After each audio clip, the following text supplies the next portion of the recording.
So we'll go ahead and get started. This is Dr. Monique Morgan. She is an associate professor of English at Indiana University in Bloomington.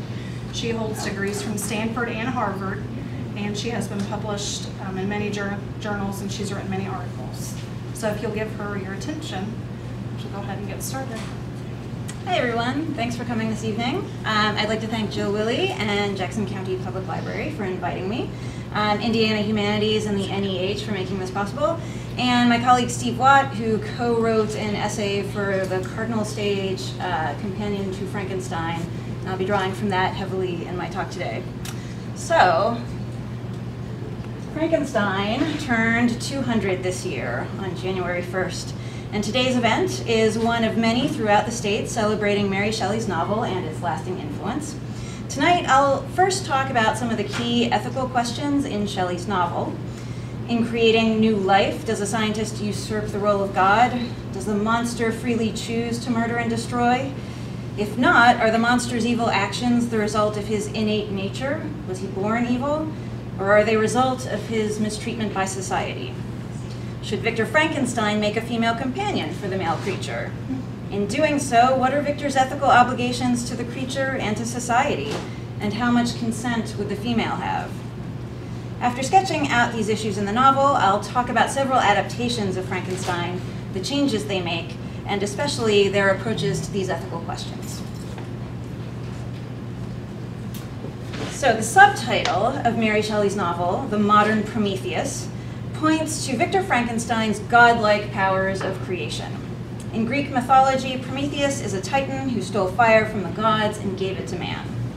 His name means forethought, and in some classical texts, he is responsible for bestowing upon humanity all the arts and sciences, all their means for survival and advancement. Other versions of the myth claim that Prometheus created man from clay. So Shelley's choice of subtitle aligns Victor Frankenstein with Prometheus on the basis of their status as creators, their mastery of technology, and their orientations toward the future. All of these qualities would seem to cast Victor in a positive light, but Prometheus is also known as a trickster and an overreacher. In one of Hesiod's tales, Zeus punished Prometheus for his transgression by tying him to a mountain and sending an eagle to feed on his liver each day. Every night, Prometheus's liver would grow back so that the next day the eagle could eat it all over again, a cycle of unending torment. And again, Victor aligns with Prometheus because Victor suffers intensely and uninterruptedly after animating his creature. The novel's title page also includes an epigraph. It says, "Did I request thee, Maker, from my clay to mold me man? Did I solicit thee from darkness to promote me?" So these lines are from John Milton's epic poem Paradise Lost, and they're spoken by Adam to God after Adam and Eve have eaten from the tree of knowledge and fallen into sin. So obviously Christianity portrays God as benevolent in his acts of creation. It is unclear, though, if the references to Paradise Lost are meant to reinforce the idea that Victor's actions stemmed from benevolent intentions, or to suggest that Victor tried to take over God's role as creator. The specific quotation from Paradise Lost on the title page is spoken by Adam and aligns with the creature's point of view, not with Victor's. Neither Adam nor the creature had any choice in his own origin, and this leads us to the novel's preoccupation with free will versus determinism. Is the creature responsible for freely choosing his murderous actions? If not, is the creature innately evil by nature, or did his mistreatment make him a monster? Paradise Lost suggests that people act freely. One of Milton's chief preoccupations in justifying the ways of God to man is reconciling God's foreknowledge of future events with man's free will in choosing them. Milton has God himself say of Adam, "I made him just and right, sufficient to have stood, though free to fall." Within Shelley's novel, the characters reach different conclusions. Victor uses terms like monster, fiend, and demon that suggest the creature is irredeemably evil. The creature offers another interpretation of his own behavior. He tells Victor, "Remember that I am thy creature. I ought to be thy Adam, but I am rather the fallen angel whom thou drivest from joy for no misdeed. Everywhere I see bliss, from which I alone am irrevocably excluded. I was benevolent and good, misery made me a fiend. Make me happy, and I shall again be virtuous. So the creature states his case for social determinism as clearly as possible. Misery made me a fiend. Make me happy, and I shall again be virtuous. How can Victor make the creature happy? By constructing a female companion for him, or at least that's what the creature demands. And this leads us to the role of gender in this novel. Victor, of course, has developed a method of creating new life without needing a woman to give birth. He not only usurps the role of God, but also usurps the role of mother. The substitution of Victor's experiments for sexual reproduction is reinforced by Victor's repeated decision to delay his own marriage in order to perform his experiments. When Victor nears the completion of a female creature, issues of gender and consent come to the surface of his thoughts and of the novel. So Victor considers, I was now about to form another being, of whose dispositions I was ignorant. She might become 10,000 times more malignant than her mate, and delight for its own sake in murder and wretchedness. He had sworn to leave the neighborhood of man and hide himself in deserts, but she had not. And she, who in all probability was to become a thinking and reasoning animal, might refuse to comply with the compact made before her creation. They might even hate each other. The creature who already lived loathed his own deformity, and might not he conceive a greater abhorrence for it when it came before his eyes in the female form. She also might turn with disgust from him to the superior beauty of man. So the original creature did not ask to be made, and neither did this female. But Victor had no specific plans for the male creature's life. The female, in contrast, is made for the sole purpose of being the male creature's companion and mate. Victor finally realizes that she might want to have a choice in the matter.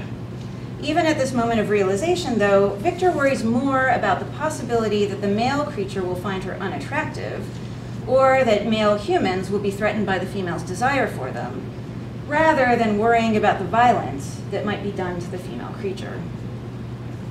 The importance and the complexity of these ethical issues are part of the reason that Frankenstein has had a lasting influence on popular culture. So you might have seen it on stage, film, TV, Halloween decorations and costumes, and even cereal boxes. Yet most first-time readers of Mary Shelley's novel are shocked because it differs so radically from so many of its adaptations. In adaptations of the novel for commercial films, the creature is often portrayed as awkward, shuffling, and mute, whereas in Shelley's novel, he quickly scales glaciers and speaks persuasively, using elevated diction influenced by Milton's Paradise Lost. Of course, in Shelley's novel, Frankenstein is the name of the scientist. His creature remains nameless. In films, the mad scientist often harnesses lightning using elaborate mechanical equipment. By contrast, Mary Shelley provides few details about Victor Frankenstein's methods, though we are told that as a child he was fascinated by his father's demonstrations of electricity, and that he infuses a spark of being into his creature. In popular culture, Victor works with an assistant in an isolated castle. Shelley's Victor works alone in an attic in a bustling university town. And in monster movie versions of Frankenstein, the scientist is wholly misguided and the creature induces horror, whereas Shelley presents a complex, sympathetic meditation on Victor's aspirations and oversights and leaves unanswered, I think, the question of whether the creature's violence was caused by his unnatural origin or by his subsequent abandonment and mistreatment. So some of these changes were made just 5 years after the novel was published in the first stage adaptation, Richard Brinsley Peake's Presumption, or The Fate of Frankenstein. In Peake's play, the creature is mute, and Frankenstein has an assistant, here named Fritz, not Igor. As the title would imply, Peake's play is more overtly moralizing than Shelley's novel, yet it still maintains some sympathy for the creature. A reviewer in the London Morning Post said of the creature, "He is, in the beginning of his creation, gentle and disposed to be affectionate and kind. But his appearance terrifies. The alarm he excites creates hostility, and revenge and malignity are thus excited in his breast." So the reviewer, that is, thinks that Peake's play presents the creature as socially determined, that he becomes a fiend because of society's hostility toward him. The stage directions call for the creature's skin to be blue-gray, though reviewers often thought it looked green or yellow. In other respects, the creature's appearance matched Shelley's description in the novel. He had black hair, straight black lips, and watery eyes. He was played by Thomas Potter Cook, and the playbill listed his character's name as a blank, of a series of dashes. After seeing the play, Mary Shelley, who was much amused by it, praised this decision. She said, "This nameless mode of naming the unnameable is rather good." So we could guess why this was so important to Shelley. What could better exemplify the creature's exclusion from society, his treatment as less than human, than his lack of a name, his lack of a socially sanctioned identity bestowed by a parent? More than a century later, the now iconic image of the creature was developed in popular American films from the 1930s. After British director James Whale signed a 5-year contract with Universal Studios in 1931 and made one film, he turned to Frankenstein, casting a little-known actor, Boris Karloff, as the monster. Karloff had appeared in a number of silent films before this, but barely managed to earn a living. All that rapidly changed. By 1935, and the production of Whale's movie The Bride of Frankenstein, the actor had become so associated with the part that his name was emblazoned on advertising posters in font nearly as large as that of the film's title. And his first name was no longer necessary to promote the movie, only starring Karloff. By now, we are all familiar with the monster's unnatural appearance as played by Karloff. His heavily made-up face, neck bolts, padded costume, sleeves and pant legs that are too short to make him seem taller, and awkward gestures and movement. The visual style of these films also took hold of viewers' imaginations. In preparation for directing Frankenstein, Whale viewed several examples of German horror films from the 1920s, including F.W. Murnau's vampire film Nosferatu, and the earlier The Cabinet of Dr. Caligari. So Whale shot his film in the visual style of what's usually called German expressionism, and this provided an aesthetic to match the content of the emergent horror film. Whale incorporated elements such as low-key lighting, slanted stage settings, and tilted framing of shots to heighten the film's sense of the bizarre, or the monstrous. Whale's film also solidifies the novel's presentation of Frankenstein as a monomaniacal mad scientist. Colin Clive as Frankenstein delivers memorable dialogue such as, "It's alive!" and "Now I know what it feels like to be God." And Whale's film takes a clear stance on the issue of nature versus nurture, implying that the creature's behavior is biologically determined, not socially determined. Frankenstein's lab assistant accidentally drops the normal brain he was sent to steal, so he instead provides the scientist with the abnormal brain of a criminal. And the film suggests that is the cause of the creature's behavior. Fast forward to the 1970s, which gave us two modern classics that moved Frankenstein's genre into comedy and camp, and moved the scientist to Transylvania, Dracula's native land. In Mel Brooks' 1974 movie Young Frankenstein, Frederick Frankenstein, grandson of the original mad scientist, moves to a castle in Transylvania and discovers his grandfather's research. The movie parodies Whale's films in its German expressionist visuals, its electrical apparatus for creation, and Frankenstein's scream, "It's alive!" In another echo of Whale's film, Frederick's assistant mistakenly provides an abnormal brain to transplant in the creature, which inhibits the creature's physical coordination and mental development. Unlike Victor in Shelley's novel, Frederick Frankenstein does not abandon his creation.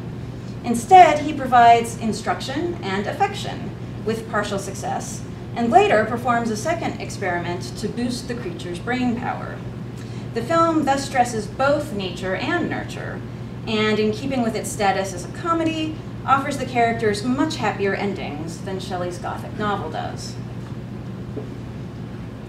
A year later, Jim Sharman's The Rocky Horror Picture Show took the premise of Shelley's novel as the basis for a camp musical celebrating sexual liberation.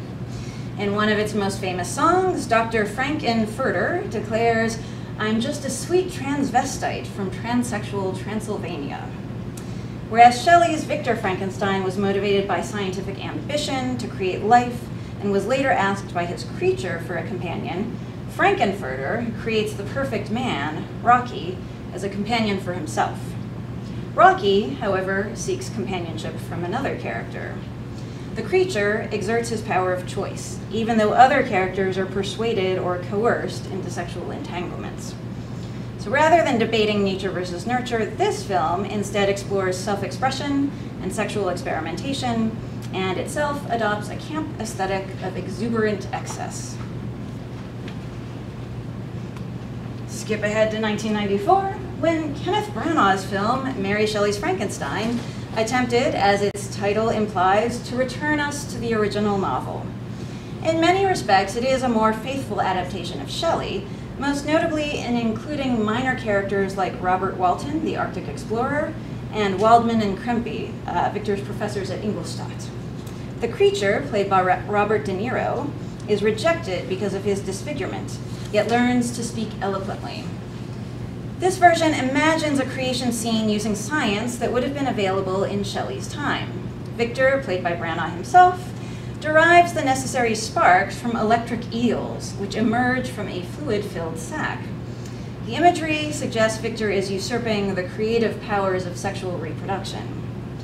In some respects, Branagh's film is over the top, though never quite as campy as Rocky Horror, as when Victor casts off his dressing gown to run through his laboratory bare-chested, or in the film's grotesque and unexpected climax. Without spoiling too much, I'll say that Branagh's film draws a close parallel between Victor's bride and the creature's bride, and that the female companion exercises one of the few choices available to her with tragic results. In 1997, episodes inspired by Frankenstein aired in 2 television series that straddled the boundary between horror, fantasy, and science fiction, as had Mary Shelley's novel. Buffy the Vampire Slayer's Some Assembly Required moves Shelley's themes of social isolation and neglectful parenting to the context of high school. A scientifically gifted student is ignored by his mother, who is perpetually grieving for her older son, a high school football star who died in an accident. The younger sibling reanimates his older brother, who can't stand to be isolated because of his disfigurement, and who requests a female companion. The episode literalizes and criticizes society's objectification of women by focusing much of the plot on the attempt to construct the perfect woman out of individually beautiful body parts. In the same year, the XFiles episode, The Postmodern Prometheus, lived up to its name. It was a postmodern pastiche that created something new out of a strange assemblage of parts. The black and white German expressionist imagery is an homage to James Whale's films from the 1930s. The creature is obsessed with Cher's music and with her 1985 film The Mask, or Mask, I think.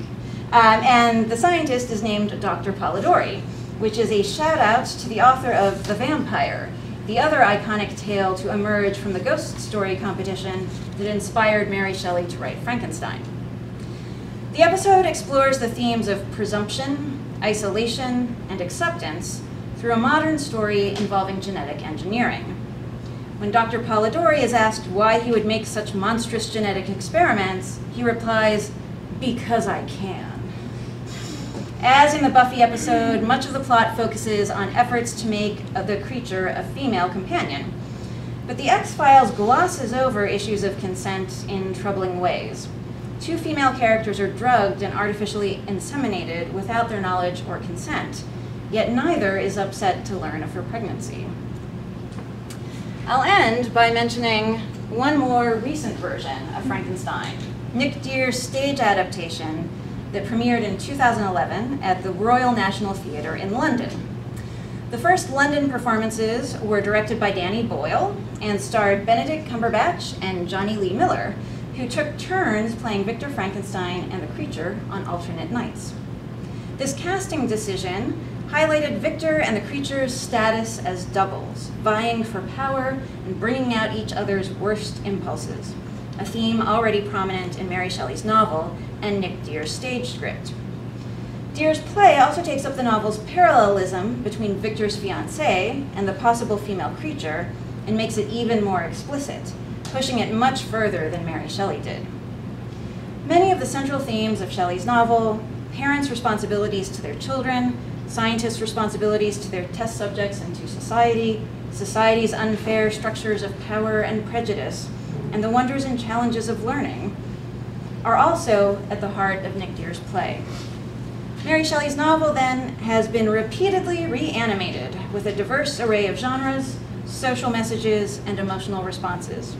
It seems likely that in the next 200 years, Frankenstein will continue to inspire, challenge, and haunt audiences. Thanks.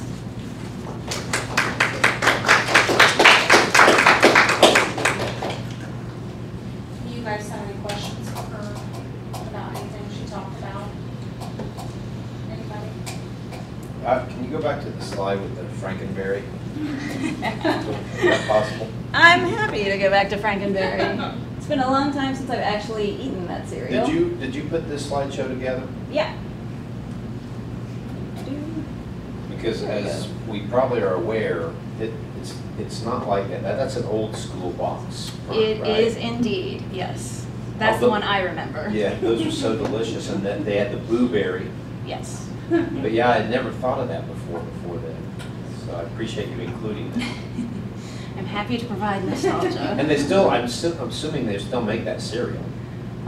Someone that I spoke to recently said that they now only sell it in the lead up to Halloween. That you can get it in October, but it's no longer available year round. Because I was at a Frankenstein retreat last weekend, and they had Frankenstein themed food, and they wanted to make Rice Krispie treats out of Frankenberry cereal, but they couldn't find any.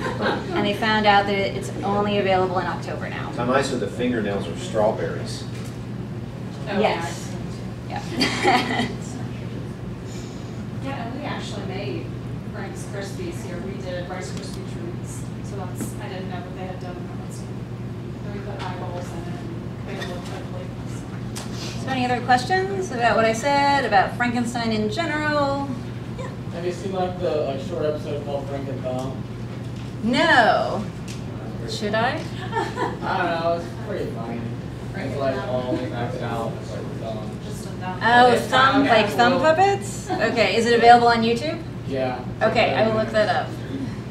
Everything is on YouTube. That episode of XFiles is my favorite one. I am very fond of I it. love that episode. Yeah, it's brilliantly filmed. I love the XFiles. I told these people what the next slide was going to be before it popped up. Good job, Jacob. Well played.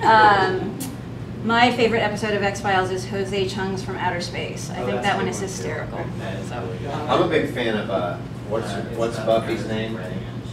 Sarah Michelle Gellar. Thanks. Yeah. Big fan of her. She's good too. I love X-Files too.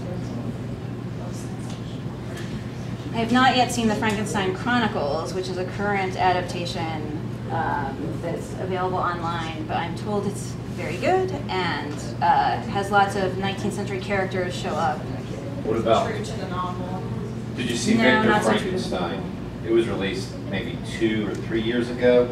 Is that Has the one with Daniel Harry Potter's in it. Radcliffe? Yeah, I saw part of it on cable and I couldn't get through the rest. My wife and I had a date night, and she struggled with it. You know, it was okay. The creation scene takes forever. Yeah, I enjoy Daniel Radcliffe's performances. He's great in Harry Potter and has been great in other stuff. But yeah, that film just went in a different direction than I was interested in. Yeah. Yeah. Any other questions, either about adaptations, about the novel? The title of the talk that was listed is The Science and the Fiction in Frankenstein, so I'm happy to talk about the science or other works of fiction too. I hear you're going to be making your own adaptation of Frankenstein soon, so any questions or Some people concerns? just sign up for that program. It's a group discussion. Question? Yeah. My question is, before we started reading Frankenstein in class and really kind of getting to know it, we kind of thought Frankenstein was the name of the monster. Yep. That's kind of been something that everyone thinks of, and I was wondering kind of where that came from and why people think the monster's name is Frankenstein. That's a great question. So I haven't been able to pinpoint like one exact moment where that switch happened, but it does happen really early. So in the 19th century, one of the things that I was interested in trying to figure out is whether or not scientists in the 19th century had read Frankenstein or cared at all about it. So I looked online at some issues of old scientific publications and did a word search for Frankenstein. And there were several like book reviews of books written by scientists, and the reviews would mention that, oh, this author warns that if this potential discovery is pursued without too much deliberation, it'll be like, Frankenstein unleashed, right? And then the book reviewer is like, but of course, Frankenstein is the name of the scientist, not the creature, so this author is wrong and referring to it as, Frankenstein. So people are having like that snippy back and forth already in the 19th century.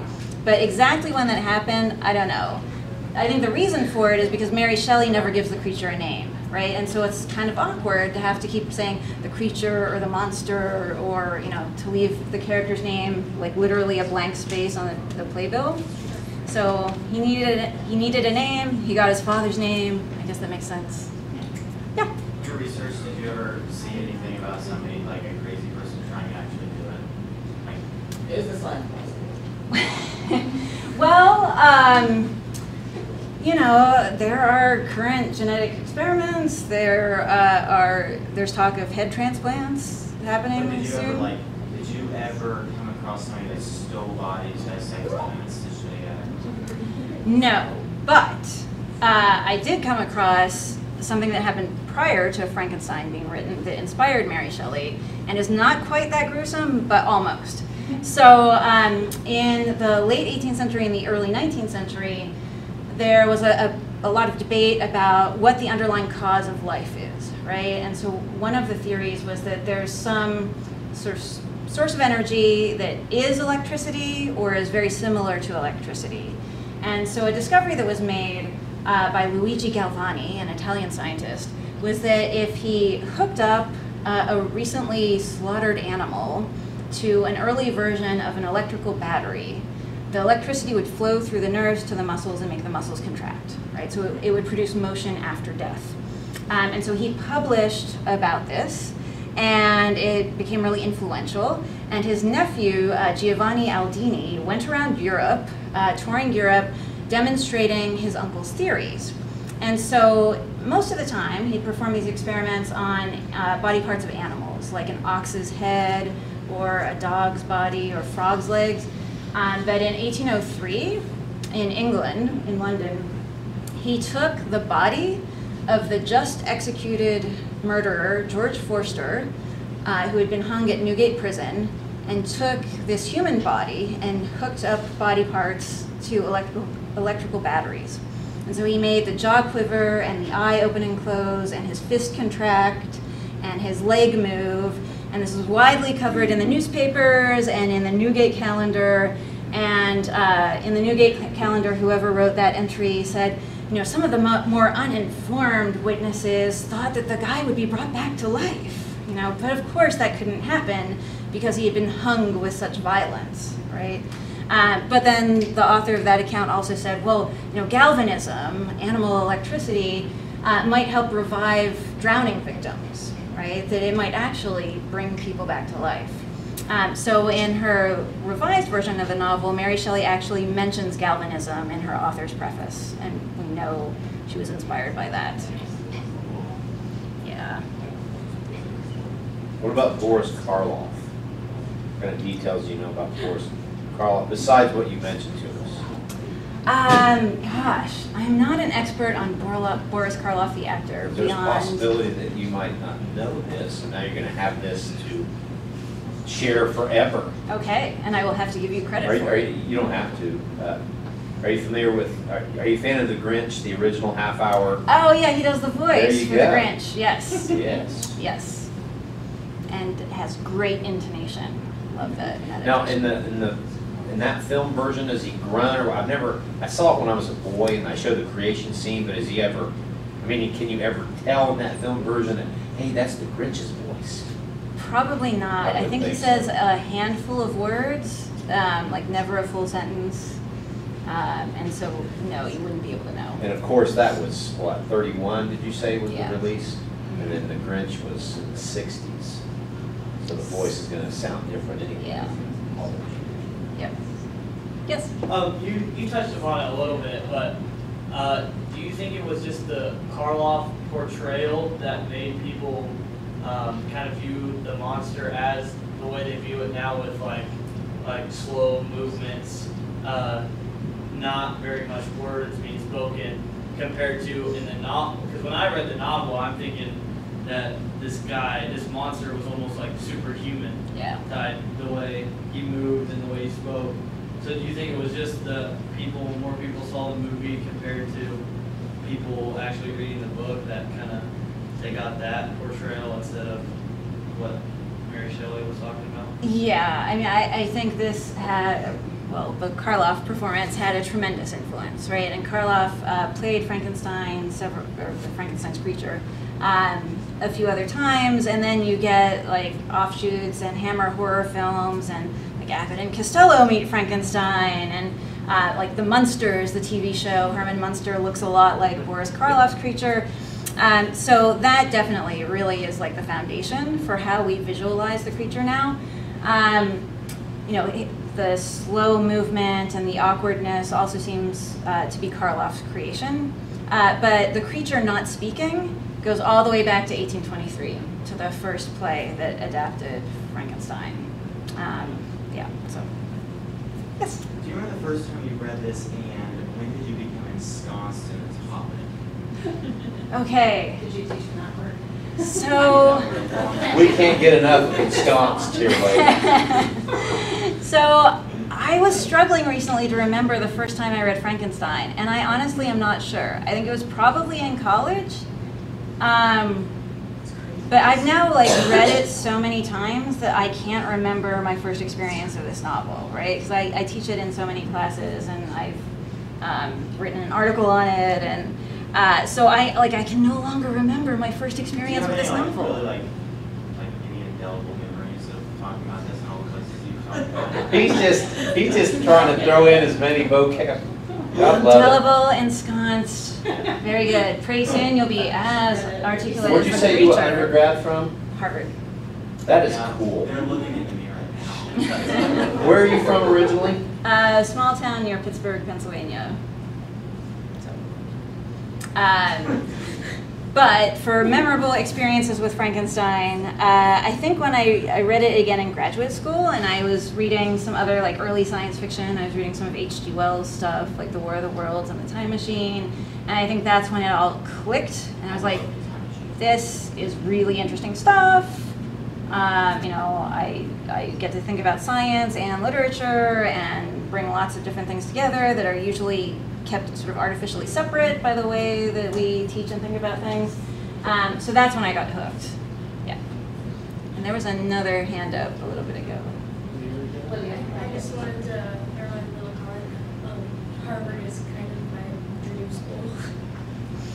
Well, I encourage you to apply, and if you have any questions for me about Harvard and what it's like, although I was there a long time ago now, so I'm not sure how up-to-date my knowledge is. Here comes another one. But I'm happy to talk to you about it. So could we call free will versus determinism one of the many motifs of Frankenstein? He wasn't even listening to me. Indeed, Frankenstein has many motifs, and one of them is free will versus determinism. Would you, off the top of your head, what would you think of other, maybe 2 or 3 more motifs that you've commonly heard or shared with people that you would connect to Frankenstein? Right. Creation, both in relation to parenting and in relation to the role of God as creator, right? isolation versus social connection, right? So the creature is isolated against his will. You know, nobody is willing to spend time with him because they're so horrified by his appearance. Victor isolates himself by choice, right? And so one of the things that complicates any straightforward argument about you know, the way you're raised or not determining your personality is that Victor, by his account, has a nearly perfect childhood, right? He has parents who love him, who dote upon him, who provide him with a great education. And he grows up and, you know, commits this really outrageous, not completely thought out action and then abandons his creature, right?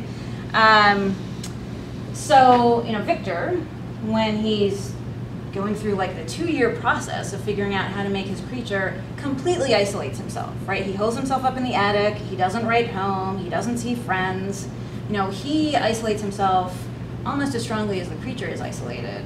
And I think one of Mary Shelley's suggestions in the novel is that scientists should not isolate themselves, should not pursue research without, you know, society having some feedback and other scientists being involved, but also that people shouldn't separate themselves from their family and friends, right? That we're more likely to behave wisely and benevolently if we have other people around us that we care about and think about their interests instead of just our own.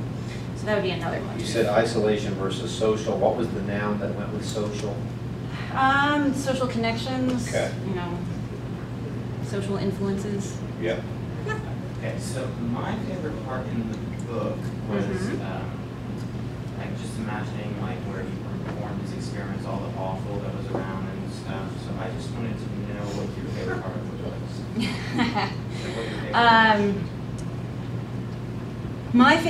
So my favorite part of the book is when the creature describes his experience in the forest outside of Ingolstadt just after he wakes up and like Victor runs away and he has to run away. And I find it so sweet and heartbreaking that he's off by himself in this snowy forest with no one to teach him, no one to care for him, and he has to figure out everything for himself, right? So Mary Shelley presents him as having a blank slate, as having no innate ideas, no leftover memories from whoever's brain is implanted into him, and he has to actually like observe and figure out that the musical sounds that he hears are coming from birds, right? He has to realize for himself that fire burns if you stick your hand in a campfire, right? And just how heartbreaking that is for him, but also how strange it is to just be reminded that the things that you take for granted as knowledge that's just so totally obvious, you at some point had to learn, right? Like your parents, when you were a toddler, had to tell you not to put your hand on the stove when it's on, right? And we don't think about that anymore. But I think this novel forces us to think about all sorts of things that we take for granted. And that's the moment where that's clearest for me, so that's my favorite part. But thinking about Victor and all of the body parts that he has to gather, it's very creepy. And you should also know that at this point in time, doctors who do anatomical demonstrations or dissect cadavers for medical reasons, they get their bodies, they get the human bodies to experiment on from executed criminals and from people who die in poorhouses without families to claim them. So all of the creature's body parts are from the poor or from criminals, right? From the people who are already on the margins of society. And so it seems almost inevitable that he'd become an outcast because he's stitched together from the body parts of outcasts. How about the heavy pathos of... Another vocabulary word. What's every time I read it, it's just the irresponsibility and the sadness of you made this life and then you're just going about your business like, I don't care where it is. Yes, yeah. And so there I think it brings up the notion of parenting or lack thereof, right? Just completely giving up his responsibility for this life that he created. This is not an idea that I came up with. Other English professors have suggested that from Mary Shelley's perspective, some of that pathos comes from her own experience of parenthood. Yeah, because it was a miscarriage, right? She had a miscarriage. She had a child who died shortly after it was born.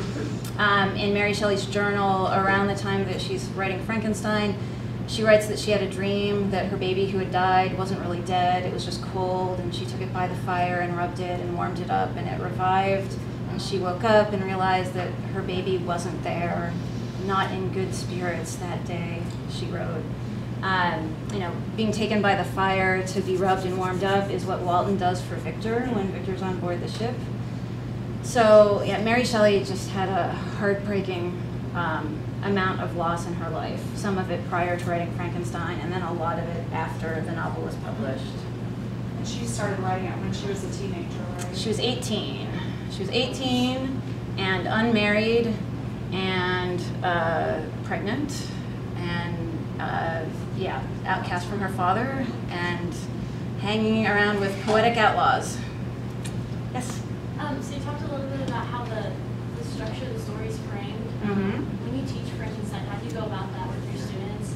And also, what do you think about it? The frame structure? Yeah. So one of the things that I point out is, how important it is that we get the creature's story, right? And it's right in the center of the novel, right? It's the middle section where the creature gets to tell his own story. And that's really different than horror adaptations, right? The creature speaks, and in other, horror novels or gothic novels, if there's a sort of villainous dark double of the main character, usually you don't get to hear that character speak a lot, right? They're presented as a threat from the outside. And so that's one of the biggest pieces of evidence that the creature in Frankenstein is not a straightforward villain, right? In terms of Robert Walton is writing these letters home to his sister, and then he meets Victor, and Victor tells his story to Walton, and Victor also tells the story that the creature told to Victor, right? So one of the things that I point out there is that each of the storytellers has a particular purpose in telling their story, right? The creature wants to persuade Victor to make him a mate, and wants to convince Victor that, I'll start behaving now. Do this for me and I'll behave, right? Victor wants to convince Walton that if Victor dies before the creature does, that Walton should keep going north and find the creature and kill it. So, Victor has a particular purpose. Walton, in writing home to his sister, probably doesn't have as obvious or strong a motive in telling all of this, but it is clear that he wants a friend, right? And he thinks Victor is it. And so Walton's predisposed to see Victor in a really positive light. So I try to talk about, what effect this might have on each of these characters' perspectives and the way that they tell their story, and that we need to take each of these stories with a grain of salt, right? And going back to the motif of community and isolation, Robert Walton has a lot of stuff in common with Victor, right? They are both largely self-educated. Walton has scientific interests. He's willing to risk his life and the lives of others to pursue his goal. And so that might suggest that things are not going to end well for Walton. But the reason I have hope for Robert Walton is that he keeps writing letters to his sister. Even when his ship is stuck and there's no hope of coming across another ship to actually mail the letters, he has such a strong connection with his sister that he writes all of this down anyway. And so Walton never isolates himself in the way that Victor does. And so that's what I think gives us hope, that he'll learn a lesson from Victor's story and not make the same mistakes. How do you think the reader's interpretation and reaction to the story changes based on someone who would have read it just when it first came out and us reading today? So, a good question, and I don't know that there's a straightforward answer to it. I think then, as now, there's a lot of debate, right? Because Mary Shelley raises a lot of really important questions, but I don't think she gives us any really straightforward answers to them, right? And so there's a lot of room for interpretation. And that was true then, and it's true now. So when the novel first came out, Mary Shelley's lover, who then became her husband, Percy Shelley, the poet, said that the moral of the story is treat a person ill and he will become wicked. So Percy Shelley was on the social determinism side, right? But other readers of the time turned the creature into a monster, into a threat who wasn't able to speak, right? And other readers thought that Victor was just completely wrong-headed in doing the experiment at all. And I think we have a similar range of responses now in terms of how we ethically evaluate these characters.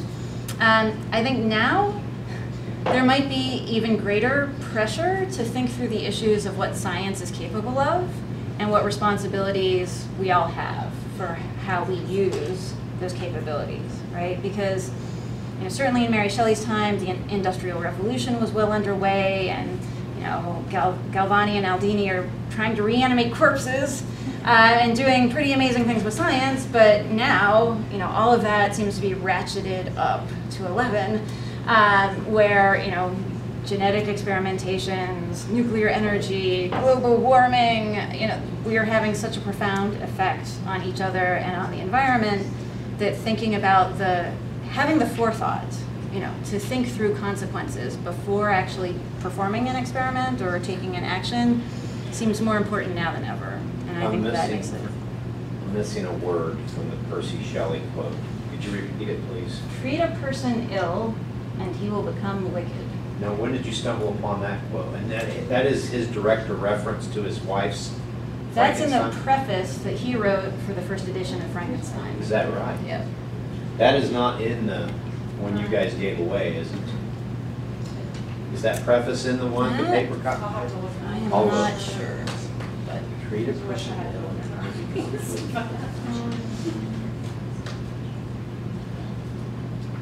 Just kind of a general question for anybody or everybody. If you had the ability to create life, would you, and what would you do differently from Frankenstein?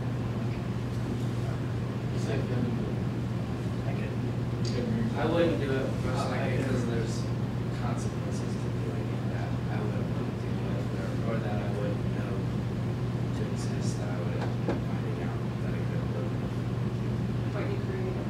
Yeah, it's just like whatever good, bad, indifferent, whatever life you give to this, whatever you provide, you have to live with it. And it's a little risk. That's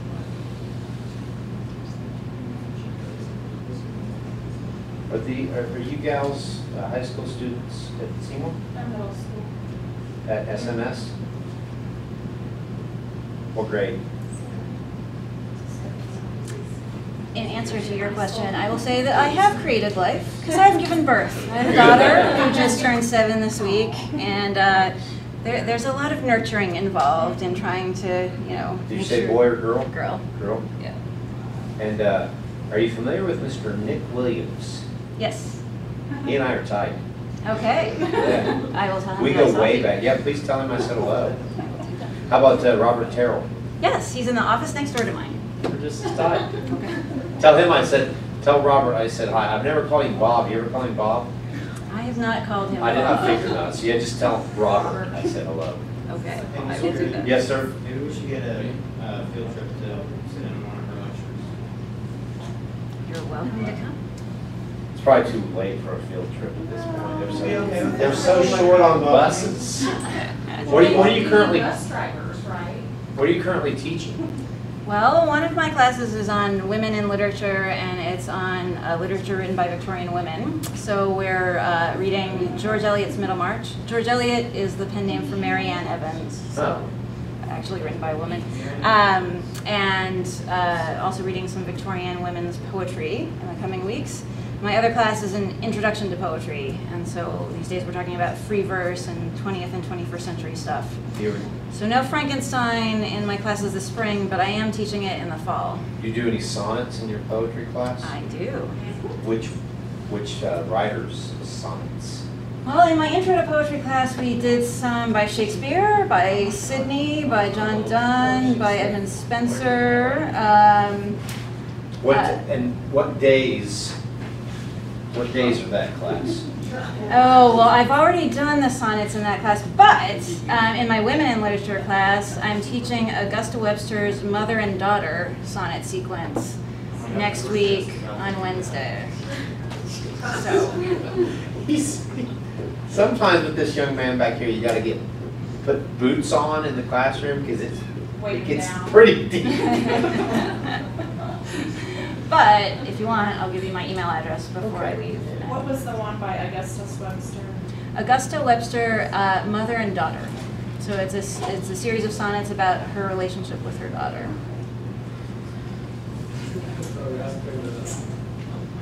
And we just finished Elizabeth Barrett Browning's Sonnets from the Portuguese. And how long have you taught at IU? This is my 5th year, and I was at McGill University in Montreal for 11 years before that. So how about, I guess more for the seniors than the middle school gals, but maybe it'll work for them as well. Obviously, these people, in a few short months, will be at places to further their education. From all of your experience, what grand advice do you have to them as far as what they need to keep in mind to experience success as they have in high school? Well, obviously, hard work pays off, right? You know, making friends, collaborating in ways that are allowed by your professor with your classmates, right? Avoiding collaboration that isn't allowed. You know, actually asking questions in class. You know, if you're not following something in class, chances are there are 5 or 10 other people who are confused about exactly the same thing, and your professor wants to know about it, right? So don't be afraid to ask questions. I would also suggest keeping an open mind, keeping your curiosity, taking a variety of courses. I think now more than ever, there's a lot of pressure to like declare your major, take all your courses in your major, take all your requirements, check all the boxes off that your advisor wants you to. Yes, you need to fulfill your requirements so that you get your degree, but explore, you know, have fun. Take a class in something that you thought you would never be interested in. I took a poetry class my freshman year of college that was part of a distribution requirement, and it was life-changing for me. So I went into college as a physics and astronomy major. I actually finished college as a physics and astronomy major. Yeah, we saw your bio. You know, this poetry class changed my life, and I started taking more and more English classes as my electives, and then went to graduate school in English. So, you know, it's not the end of the world if you don't know what you want to do with the rest of your life when you're a freshman. Explore and talk to people and find mentors and find out what it's really like to work in the field that you're considering. You know, the experience of a college freshman class isn't necessarily representative of what you would do, you know, in your daily work experience after you finish your degree and get a job. So try to get a sense of that, you know, from your professors or from people who work in the field. There was a hand up. Being at the I will be attending IU Bloomington next year.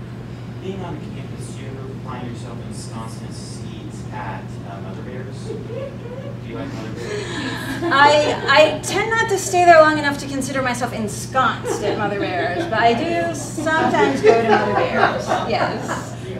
It is. It's amazing. I recently went up there. Have you ever eaten at Quaffon? I have been to Buffy, yes. Is it better than Mother Bears?